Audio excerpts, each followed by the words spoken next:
शिवसेना उद्धव बाळासाहेब ठाकरे गटाचे शिर्डी लोकसभेचे उमेदवार भाऊसाहेब वाकचौरे यांचा उमेदवारी अर्ज आज दाखल करण्यात आलाय। माजी मंत्री आदित्य ठाकरे हे देखील यावेळी उपस्थित होते।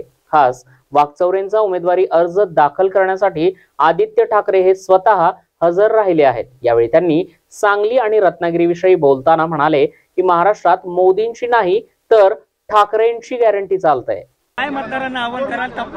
मी एकच आवाहन करीन सगळ्यांनाच की मतदान करणं गरजेचं आहे, मतदानासाठी उतरणं गरजेचं आहे, मतदान वाढलंच पाहिजे आपल्या देशामध्ये आणि लोकशाहीसाठी मत हे फार महत्त्वाचं आहे। त्याच सोबत आपण पाहताय की उष्णता वाढत चाललेली आहे, अनेक राज्यांमध्ये हीट वेव्ह आहे। सगळ्याच राजकीय कार्यकर्त्यांना मी विनंती करीन की मतदान राजांना तुम्ही आवाहन करत असताना उतरवत असताना सगळ्यांनी स्वतःची काळजी घ्यावी, हे फार महत्त्वाचं आहे। राज्यभरात तुम्ही दौरे करताय, काय परिस्थिती आघाडीची राहणार आहे आणि काय वाटतं काय किती जास्तीत जास्त आपण जर बघितलं तर कुठेतरी आघाडीमध्ये अंतर्गत जे मतभेद आहेत ते समोर येताना दिसत आहेत। सांगलीमध्ये विशाल पाटील नाराज आहेत। मला वाटतं आपण एक पाहिलं असेल आमच्या सगळ्या महाआघाडीमध्ये सगळेच आपण पाहत असाल सगळे एकत्र काम करत आहोत। काही काही ठिकाणी खेचाखेच होत असते, कारण महत्त्वाची गोष्ट म्हणजे आमची तिथे ताकद सगळ्यांची म्हणून होत असते आणि प्रत्येकाला वाटतं की महाविकास आघाडीसाठी सीट आम्ही जिंकू शकतो। पण सगळे मतभेद आता बाजूला ठेवलेले आहेत, ज्या काही दावे होते ते पण संपलेले आहेत।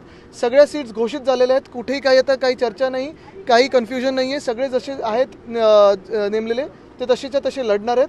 आपण पाहत असाल दुसऱ्या बाजूला जी महायुती आहे, मग भाजपा असेल, मिंदी गट असेल, फुटलेली राष्ट्रवादी काँग्रेस असेल, ED-ITCB असेल, ह्यांच्यामध्ये भांडण आहेत, ती काही सुटत नाहीयेत आणि ते अजून त्यांच्याकडे उमेदवार मिळत नाहीयेत। जे आहेत ते देखील उभे राहायला तयार नाहीयेत। मोदी की गॅरंटी या निवडणुकीत किती चालेल? मला वाटतं महाराष्ट्रात ठाकरे गॅरंटी चालते।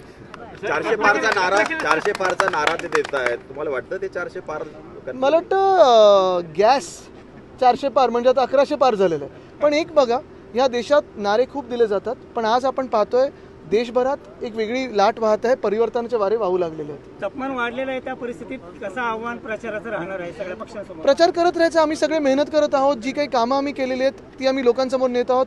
जे महाराष्ट्र द्वेष्टे आहेत भाजपा, त्यांचं जे काही महाराष्ट्र द्वेष आहे तो लोकांसमोर नेतात आणि लोक ठरवतील। पण वाढत्या तापमानात पुन्हा एकदा सांगेन, कार्यकर्त्यांनी काळजी घ्यावी स्वतःची। साईंच्या भूमीत तुम्ही आहात, काय आज साईबाबांकडे प्रार्थना करा? जे मनात असतं तेच त्यांना माहिती असतं, म्हणून काही मागायचं नाही, दर्शन घ्यायला येतं नाही। 2014 उद्धव साहेबांनी ज्या वाकचौरेंचा गद्दार म्हणून उल्लेख केला होता, आज पुन्हा त्यांच्यासाठी आपण पाहिलं असेल ते इथे स्वतःहून आले उद्धव साहेबांकडे आणि ते काम करायला आलेले आहेत। पण कधी त्यांनी गद्दारी करून, म्हणजे त्यावेळी जसं आपण सांगताय जे घाण महाराष्ट्र द्वेष्टे राजकारण करत आहेत तसं नाही केलं।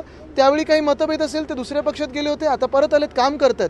मुद्दा असा आहे की जी आत्ता गद्दारी झालेली आहे मिंदेंकडून ती महाराष्ट्राच्या विरोधात आहे। रत्नागिरी सिंधुदुर्ग मतदारसंघ देखील मिळाला नाही, नारायण राणेला तिथं उमेदवारी। आता 40 लोकांनी पुढचा विचार करावा।